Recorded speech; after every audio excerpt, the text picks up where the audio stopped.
দিতে পারে। ও তো একটা পাগল মাল। সে শালা রাশিয়ান বৌদি নিয়ে দেখি না ডান্স করছি, ছি। ও একটা শালা পাগল চোদা, ও নিজে থেকে পাগল মাল আছে। কাজুদা, হ্যাঁ বলো। শুনলাম শুভদা বিএমডব্লিউ কিনেছে, নিয়ে চালাচ্ছে তোমার কাছে। তোমার মানে অনেকে জিজ্ঞাসা করছে যে কাজুর দেখে দেখে কিনেছো কিনা। আচ্ছা ও যে কাজু কিনবে কোথায়, ওর কেনার ক্ষমতা আছে? আচ্ছা। তা তুমি কি বলছো তাহলে? আরে ওর অত অকাত নেই যে ও কিনতে পারে। ও তো একটা পাগল মাল, এটা ধরতে গেলে একটা কর্মচারী। ও কি কিনবে আর আমার সাথে তুলনা নিচ্ছে? আমি একটা দোকান করেছি, সেটা আমি নিজেই মালিক হয়েছি।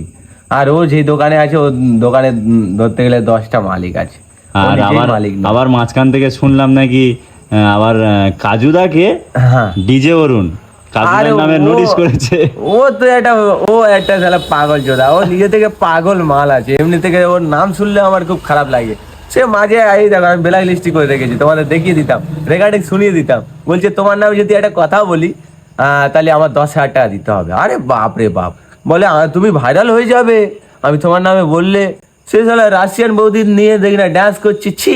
শালা একটা মেয়ের বয়সে মেয়ের সাথে যদি ডান্স করতে পারে তার মান সম্মান আছে? আর বুড়ো বয়সে শালা এমনি থেকে এইসব অজ্ঞান, ছি। এইসব শিরপাঞ্চির বাচ্চা, ওদেরকে বলা হয় ওরা পাগল গ্যাস বেরোনো করেছে সোশ্যাল মিডিয়াটাকে। ওদের তো কথাই বলা উঠলাম নয়, মানে ওরা ভাইরাল হয়ে যাবে আমি যদি ওদের কথা বলি, ছি। ওদের বিষয়ে কিছু বলবে না, তাই না। তো?